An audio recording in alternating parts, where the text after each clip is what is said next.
태음형이란 어떤 체질인지 강의로 전해드렸는데요. 이번에는 태음형의 실제 치료 사례들을 소개해 볼 시간입니다.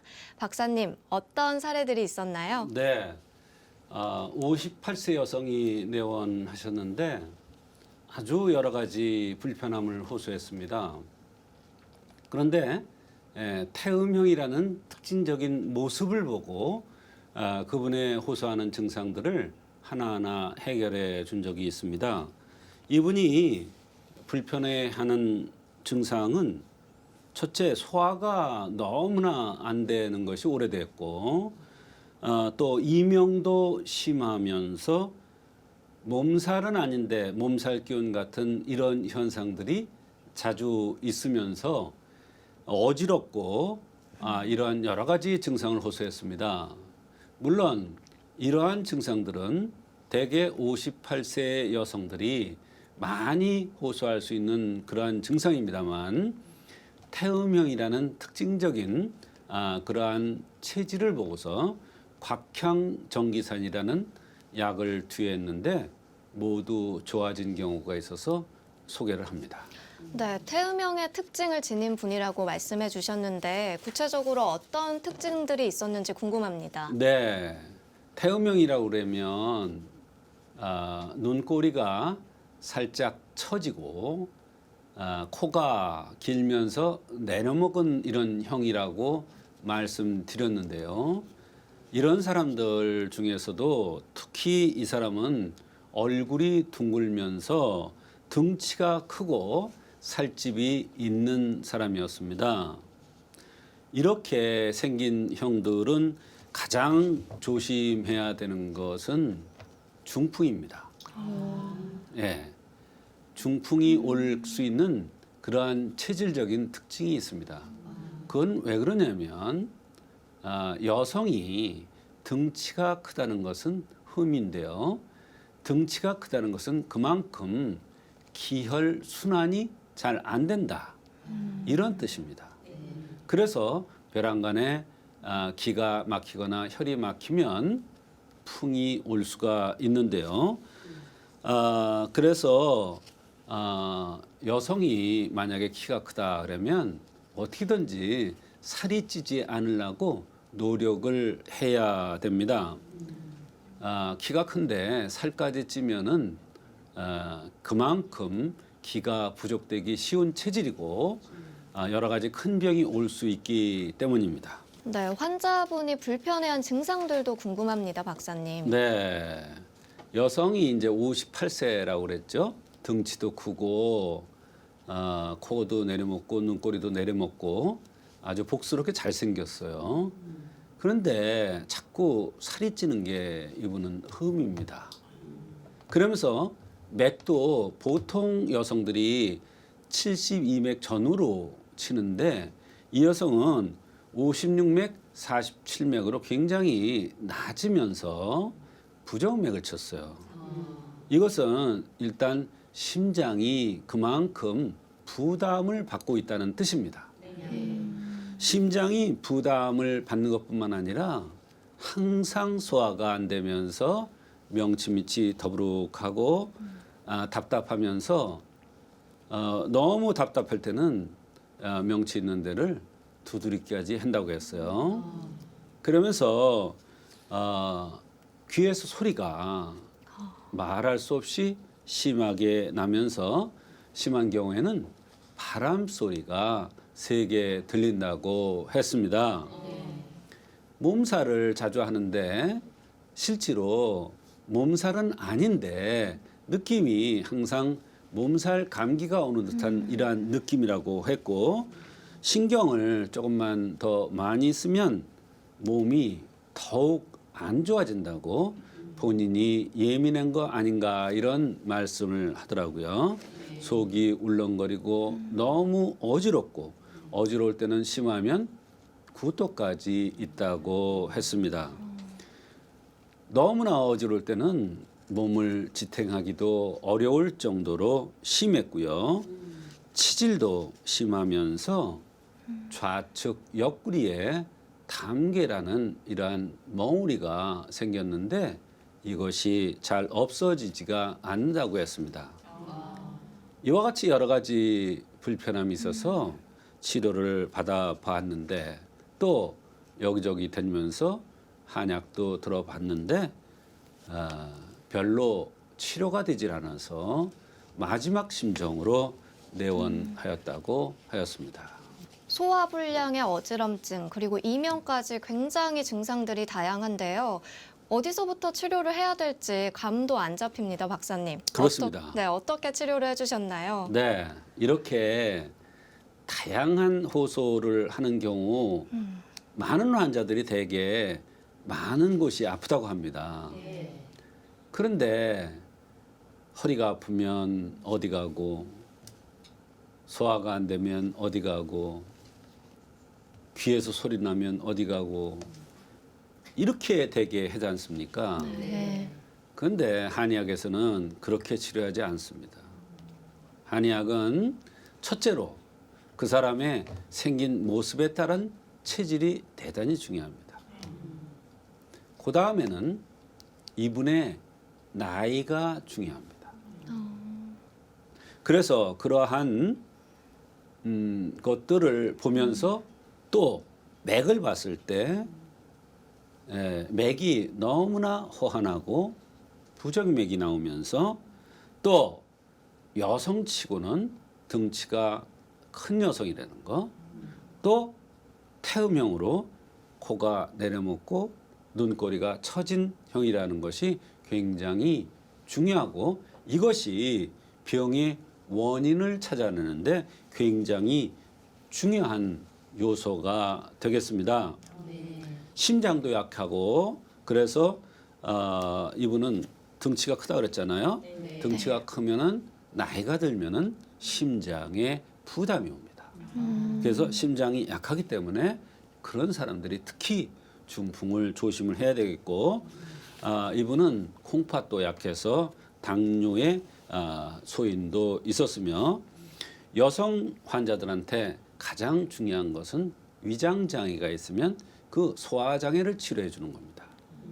근데 이 여성도 소화가 안 된다고 그랬기 때문에 우선적으로 위장을 치료해 주기 위해서 곽향정기산이라는 약을 투여한 거예요. 그랬더니 위장 장애를 치료해 주면 인체가 정상적으로 운행이 되면서 다른 장기들이 제 역할을 해서 불편했던 이러한 저러한 증상들이 치료되는 것입니다. 그런데 중요한 것은 소화가 안 될 때 한의학에서 소화제만 쓰는 것이 아니라 그 사람의 체질적인 흠에 따른 위장 장애에 대한 그러한 약을 쓰는 것입니다. 말하자면 체질적인 흠이나 특징을 보아서 그러한 특징에서 소화장애가 오지 않은 날을 봐서 그러한 특징적인 흠을 보완해주는 차원에서의 약을 쓰는 겁니다. 그러면 소화도 좋아지면서 여러 가지 불편한 것이 치료되는 거예요. 특히 이 여성은 소화가 안 되면서 등치가 크고 태음형으로 생겼기 때문에 곽향정기산이라는 흠을 보완해주는 약을 쓴 겁니다. 태음형에 감기 증상이 있으면서 명치 있는데 더부룩한 것이 있을 때 쓰는 약이 곽향정기산입니다. 이 처방은 체격이 커서 중풍이 생기려는 환자를 예방하고 또 가능성을 낮춰주는 그런 약이기도 합니다. 이분은 어지럼증이 심했는데 이 어지럼증은 한의학에서 풍이 나타나려고 하는 징조이다. 그러니 조심을 하고 빨리 치료해 줘야 된다. 이렇게 한의서에 나와 있기 때문입니다. 이 체질과 증상을 종합적으로 고려를 하면 중풍도 예방이 된다는 게 굉장히 신기합니다. 그렇습니다. 이 한약을 복용한 결과는 어땠나요? 네, 원래는 한 끼를 먹으면 두 끼를 전혀 먹질 못할 정도로 위장 장애가 심했다고 그랬습니다. 남편 말씀이 30년 만에 음식을 이렇게 맛있게 잘 먹고 소화를 잘 시키는 거 처음 봤다고 했습니다. 또 심한 이명 우측귀가 잘 안 들리는 것도 개선이 되었고 좌측 옆구리에 어떤 멍울이 즉 담괴가 있었는데 이것도 작아지고 결국은 없어지는 그러한 좋은 결과가 있었습니다. 이 이명과 소화불량 전혀 다른 증상인데 이 한 가지 처방으로 둘 다 개선이 됐다고 하셨잖아요. 이 처방해 주신 곽향 정기산 굉장히 어떤 약인지 궁금합니다. 그렇습니다. 여러 가지 증상이 나타났는데 한 가지 처방으로 좋아졌다니 상당히 신기하죠. 그것은 한의학이라는 학문 자체가 신기한 것이 아니라 인체가 그만큼 신비한 겁니다. 그런데 우리 사람들이 노력을 해서 인체를 잘 알라고 노력을 안 하기 때문에 증상만 없애는 치료를 하기 때문에 이러한 신비한 결과를 얻지를 못하는 것입니다. 곽향정이사는이라는 이 한약은 전혀 이명을 치료하는 약이라고 한의서에 되어 있지 않습니다. 그런데도 이 약을 써서 태음형의 흠을 보완해 주니까 소화가 잘 되면서 기혈순환이 잘 돼서 바로 이명이 좋아진 것입니다. 더군다나 어지럼증도 굉장히 좋아졌는데요. 이 어지럼증도 마찬가지입니다. 면역력과 체력이 좋아지면서 어지럼증과 이명도 같이 치료되는 것입니다. 한의학에서는 기혈승강이라는 이런 이론이 있습니다. 말하자면 기혈승강은 측면으로 왔다 갔다 합니다. 근데 이 곽향정기사는이라는 약을 써서 기혈승강을 잘 시켜주니까 이명도 측면에 있는 귀의 이명도 치료됐고 측면에 있는 담괴도 동시에 없어진 것입니다. 이와 같이 한의학에서는 한 가지 처방으로서 그 사람의 흠을 보완해주면 여러 가지 동반되는 증상들이 함께 없어질 수도 있습니다.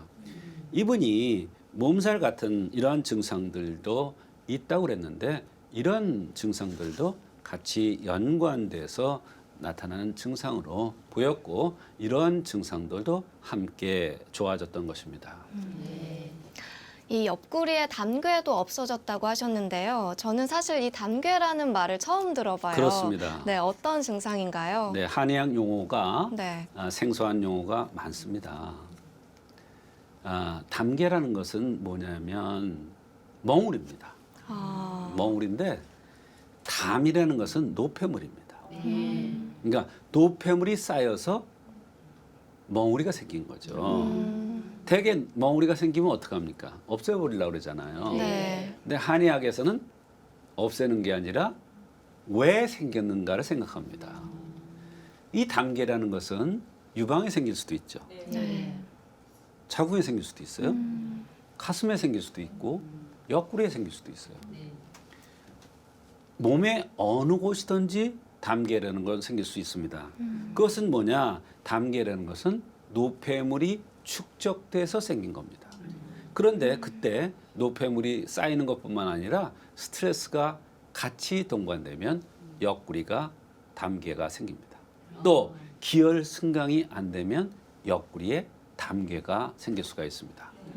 어떤 사람이 옆구리에 담괴가 생겨서 왔는데 돈을 구워준 다음에 돈을 못 받아가지고 엄청 속을 썩인 다음에 옆구리에 혹이 생겼더라고요. 그래서 스트레스에서 오는 것은 옆구리에 많이 생깁니다. 이와 같이 노폐물 찌꺼기가 생긴 것은 이 여성이 부정맥이 있는 것이나 심장이 나쁜 것, 그다음에 이 중풍을 예방하는 이런 효과 이런 것들이 바로 담괴가 생긴 것과 마찬가지예요. 노폐물이 쌓이니까 심장도 부정맥이 치고 또 중풍도 생길 가능성이 많아서 어지러웠었고 그다음에 담괴도 생긴 겁니다.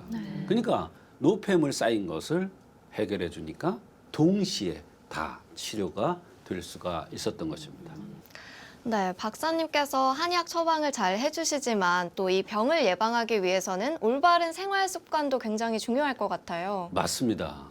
굉장히 중요한 말씀하셨어요. 의사가 아무리 유능하다 해도 병을 잘 고쳐줬다 해도 그분이 생활 습관을 고치지 않으면 병은 재발합니다. 왜? 병은 생활 습관에서 왔고 그것이 병의 원인이기 때문에 다시 원인을 제거해주면 재발할 수밖에 없는 거예요. 그런데 이렇게 담개가 생긴 것은 첫째, 찬 거, 날 거, 센 것을 적게 들어야 됩니다. 야채 같은 거. 우리가 야채를 들면 좋다 그러잖아요.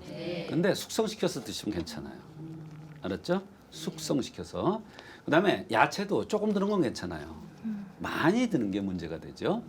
또 물도 가능하면 끓여서 드는 게 좋고요. 생수를 들더라도 조금만 드시면 괜찮습니다.